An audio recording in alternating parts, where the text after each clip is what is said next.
सभी के लिए हम आज प्रजातंत्र के ऊपर चर्चा करते हैं। प्रजातंत्र होता क्या है और प्रजातंत्र के प्रकार क्या है। ये कक्षा 9वीं में नागरिक शास्त्र की इकाई 1 में ये टॉपिक है प्रजातंत्र। प्रजातंत्र किसे कहते हैं और उसके प्रकार लिखो। तो प्रजातंत्र में जनता का शासन होता है। जनता स्वयं अपने प्रतिनिधियों को चुनती है, स्वयं सरकार को चुनती है, उसे प्रजातंत्र कहते हैं। और सरकार के जो प्रजातंत्र के जो प्रकार हैं वो 2 प्रकार का प्रजातंत्र होता है, एक प्रत्यक्ष प्रजातंत्र, एक अप्रत्यक्ष प्रजातंत्र। प्रत्यक्ष प्रजातंत्र में जनता स्वयं है ना शासन के कार्यों में भाग लेती है, और अप्रत्यक्ष प्रजातंत्र में जनता के प्रतिनिधि जो जनता के द्वारा चुने गए प्रतिनिधि होते हैं उनके द्वारा कार्य किया जाता है। तो इसलिए आज हम जो प्रजातंत्र के प्रकार के ऊपर जो प्रश्न है हमेशा परीक्षाओं में आता रहता है, लघुत्तरी प्रश्न भी आता है, उसके ऊपर चर्चा करेंगे कक्षा 9th के लिए। और इस प्रश्न को छात्रों का कहना होता है, कई छात्रों का कहना है कि हम उस प्रश्न को लिखना चाहते हैं, तो हम उनके लिए किताब में से सामग्री एकत्रित करके एक छोटा सा प्रश्न और सरल भाषा में एक प्रश्न कॉपी में लिखते हैं। उस प्रश्न को छात्र सभी लिख लें। जरूर सरल भाषा में लिखा हुआ है, जरूर समझ में आएगा, ये हमारी आशा है।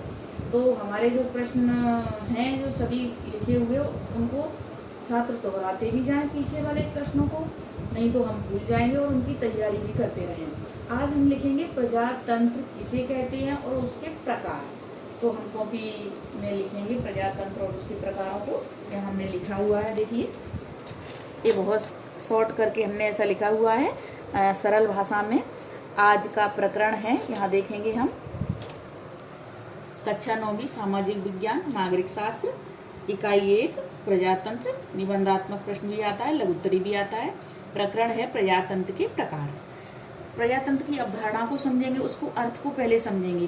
किसी भी प्रश्न को लिखने से पहले हम उसकी अवधारणा और उस अर्थ को, उसकी विशेषताओं को, उसको परिभाषा को समझना बहुत ही आवश्यकता होती है।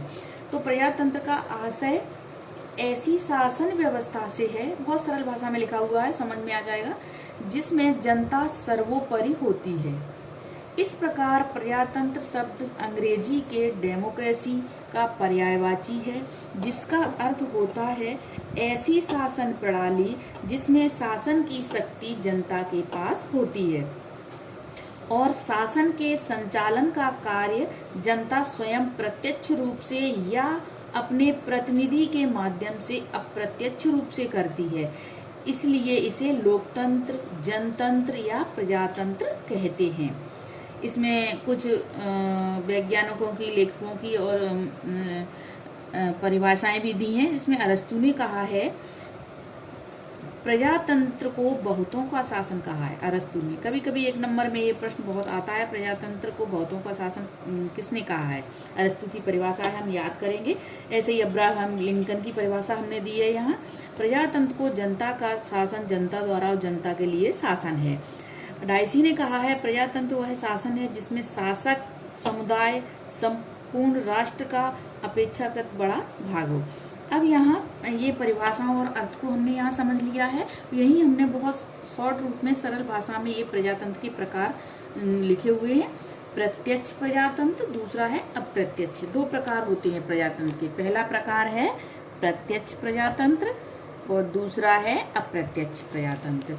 तो प्रत्यक्ष प्रजातंत्र में हम लिखेंगे सबसे पहले शासन में जनता की सीधी भागीदारी होती है। हम समझते जाएंगे इसको। जब किसी राज्य के निवासी सार्वजनिक विषयों पर प्रत्यक्ष रूप से स्वयं विचार विमर्श करते हैं और इसी आधार पर कानूनों का और नीतियों का निर्धारण होता है, तो ऐसे शासन को प्रत्यक्ष प्रजातंत्र कहते हैं। प्रत्यक्ष प्रजातंत्र कम जनसंख्या या छोटे आकार के राज्यों में ही ये कहाँ संभव होता है, जहाँ कम जनसंख्या होती है और छोटे छोटे राज्य होते हैं, वहाँ पे ये होता है। प्रत्यक्ष प्रजातंत्र स्विट्जरलैंड, यानी स्विट्जरलैंड एक छोटा सा है ना, छोटे छोटे वहाँ कैंटन बने हुए हैं, तो वहाँ कैंटनों में ये प्रत्यक्ष प्रजातंत्र प्रणाली अपनाई जाती है। अपने भारत देश में अप्रत्यक्ष प्रजातंत्र प्रणाली को अपनाया गया है। कुछ कैंटनों में और भारत में पंचायती राज व्यवस्था जहाँ है हमारे यहाँ छोटी छोटी, वहाँ पर है ना इस प्रत्यक्ष प्रजातंत्र को अपनाया गया है। लेकिन आज के समय में अप्रत्यक्ष प्रजातंत्र प्रणाली को अपना दूसरा नंबर है अप्रत्यक्ष। जनता के प्रतिनिधियों के माध्यम से भागीदारी होती है। यहाँ क्या होता है, जनता सीधे भागीदारी करती है, और इसमें अप्रत्यक्ष में जनता के जो प्रतिनिधि चुने होते हैं, जनता जिनको चुनती है, वो जो प्रतिनिधियों के माध्यम से जो भागीदारी होती है उसे अप्रत्यक्ष प्रजातंत्र कहते हैं। जब जनता अपने द्वारा निर्वाचित प्रतिनिधियों के माध्यम से विधि निर्माण तथा शासन के कार्यों पर नियंत्रण रखने का कार्य करती है तो उसे अप्रत्यक्ष प्रजातंत्र कहते हैं। वर्तमान समय में अप्रत्यक्ष प्रजातंत्र ही प्रचलित है, क्योंकि अब जनसंख्या ज़्यादा है, बड़े देश हैं। ये छोटे छोटे देशों में तो प्रत्यक्ष को अपना लेते हैं, लेकिन बड़े बड़े देशों में अप्रत्यक्ष प्रजातंत्र को अपनाया गया है। इसमें जनता निश्चित अवधि के लिए अपने प्रतिनिधि चुनती है, जो व्यवस्थापिका का गठन करते हैं और कानूनों का निर्माण करती हैं। इसलिए बहुत सरल भाषा में ये प्रत्यक्ष प्रजातंत्र और अप्रत्यक्ष प्रजातंत्र लिखा हुआ है, और परीक्षा के लिए बहुत ही महत्वपूर्ण प्रश्न है। सभी छात्र इस प्रश्न को लिखेंगे हम और याद करेंगे और उसको दोहराएंगे।